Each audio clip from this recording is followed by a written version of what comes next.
Olá, crianças! E aí, como é que vocês estão? Tia Simone espera que todos estejam bem. Vamos continuar confiantes em Deus e em breve estaremos lado a lado. E vamos à nossa aula de português. Hoje, em português, vamos estudar as sílabas al, el, il, ol e ul, que são as vogais A, E, I, O, U, juntas à letra L. Mas, quando nós as pronunciamos junto às outras sílabas, nós falamos ao, el, il, ol e u, como na palavra almoço, mel, funil, folclore e último. Mas vamos lembrar que na hora da separação silábica, as sílabas al, el, il, ol e ul permanecem juntas. E já que estamos falando sobre a letra L, às vezes nós nos confundimos sobre usar a letra L ou a letra U. Como, por exemplo, temos as palavras cauda e cauda. Cauda com U refere-se à cauda dos animais e cauda com L é aquele caldo gostosinho e grosso que geralmente nós colocamos nos pudins, em alguns doces. Também temos o mal com L e o mal com U. Mal com L nós usamos quando podemos substituí-lo por bem e mal com U quando podemos substituir por bom. Também temos abril com L e abril com U. Abril com L refere-se ao mês e abril com U ao ato de abrir. Vamos estudar também hoje a linguagem formal e a linguagem informal. A linguagem formal é aquelas que obedecemos às regras gramaticais, que falamos com mais respeito, com mais cuidado na hora de falar. Por exemplo, estou com fome, vamos almoçar? E a linguagem informal é aquela linguagem que usamos no dia a dia, que às vezes usamos até algumas gírias.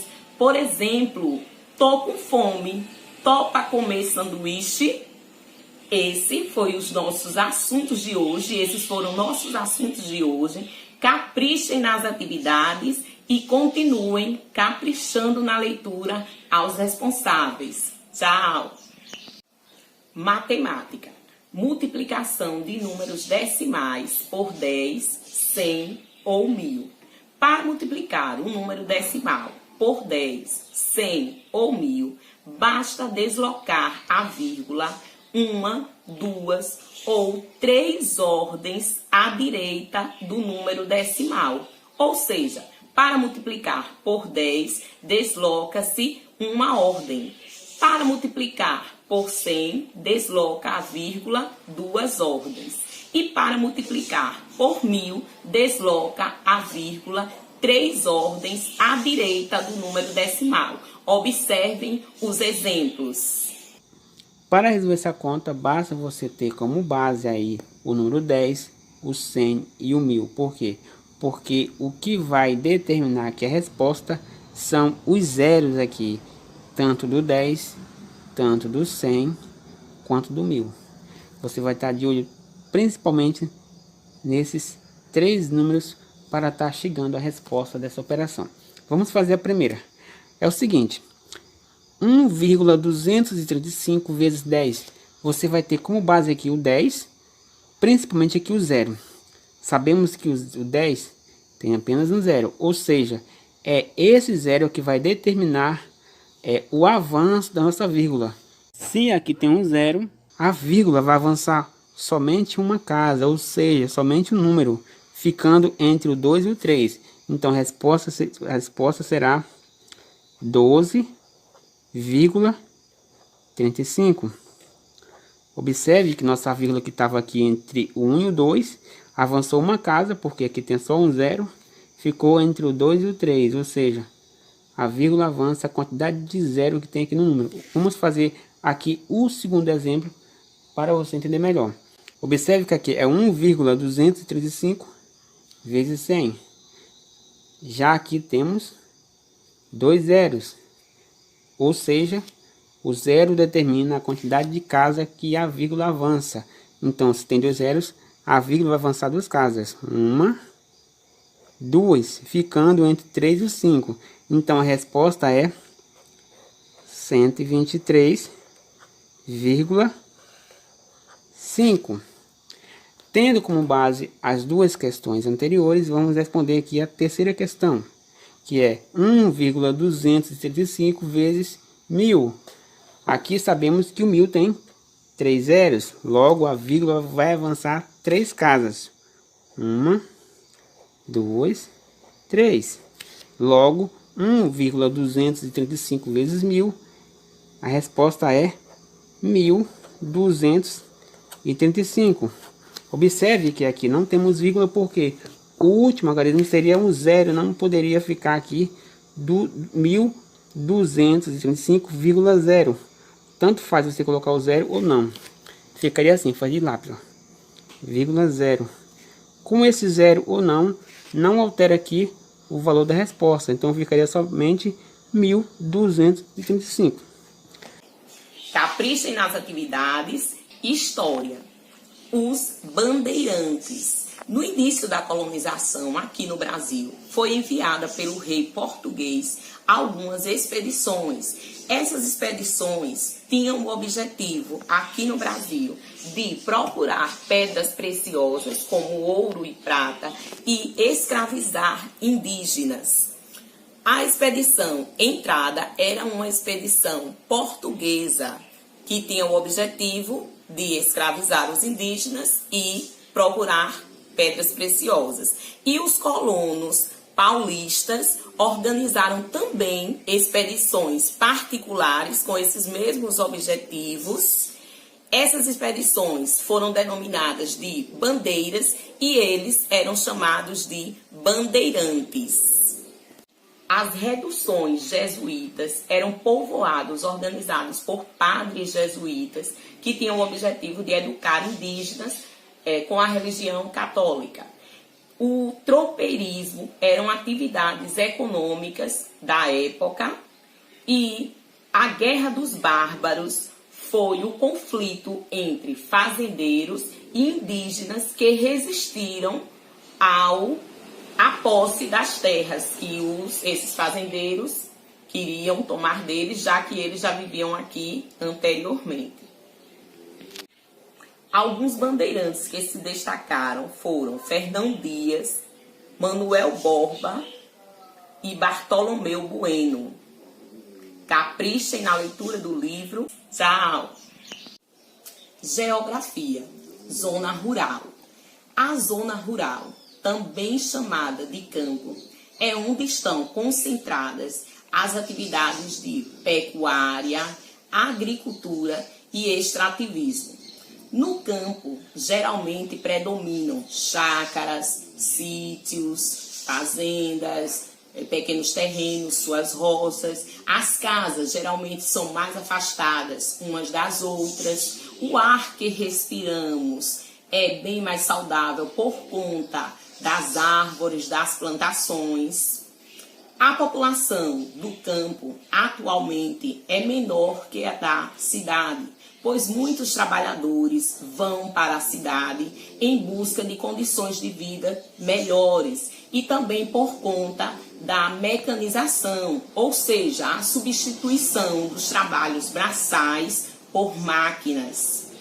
O campo e a cidade são muito importantes para toda a população. Nós não podemos dizer que um é mais importante que o outro, pois as pessoas do campo dependem dos serviços da cidade, como compras de máquinas, de eletrodomésticos, e nós aqui da cidade dependemos dos serviços do campo, como o abastecimento de leite, de carnes, verduras. Por isso, todos dois são importantes, tanto a zona urbana, que é a cidade, como a zona rural, que é o campo.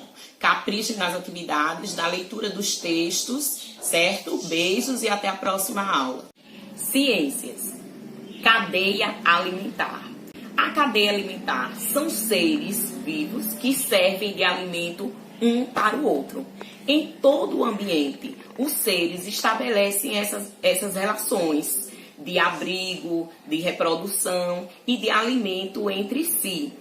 As plantas, elas são chamadas de seres produtores, pois elas produzem seu próprio alimento através do processo da fotossíntese e serve de alimento para nós e para os outros animais, que são chamados, somos e são os outros animais, de seres consumidores, pois dependemos de outros seres para nos alimentar, como dependemos da vaca, do leite da vaca, da galinha, né, os ovos, a carne, o mel da abelha.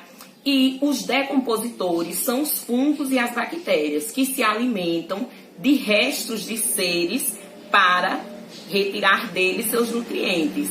Os nutrientes que não são aproveitados se juntam ao solo e aí recomeça tudo de novo, pois do solo vai vindo também a energia das plantas, que é de onde começa toda a cadeia alimentar, pois eles são seres produtores. Caprichem na leitura dos livros e nas atividades. Beijos e até a próxima aula.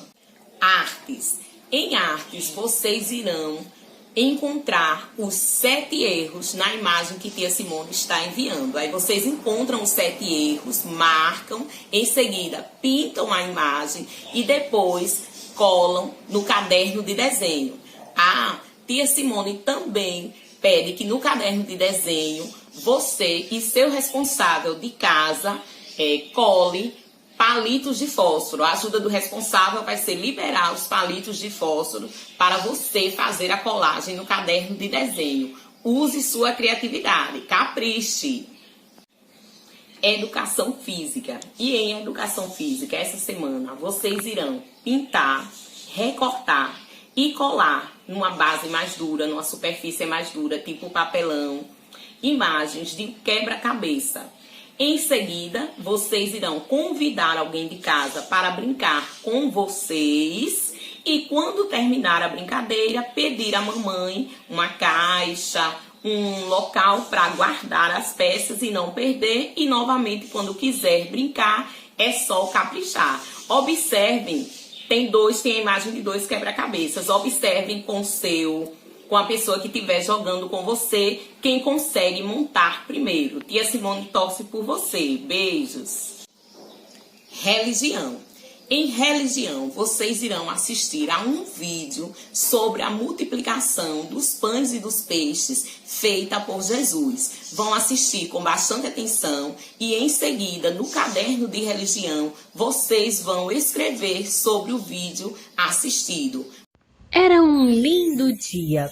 O sol brilhava e fazia um calor. Jesus e seus discípulos estavam num campo bem aberto, descansando. Só que Jesus era um homem tão bom, ele era tão legal, que as pessoas seguiam ele por onde quer que ele fosse.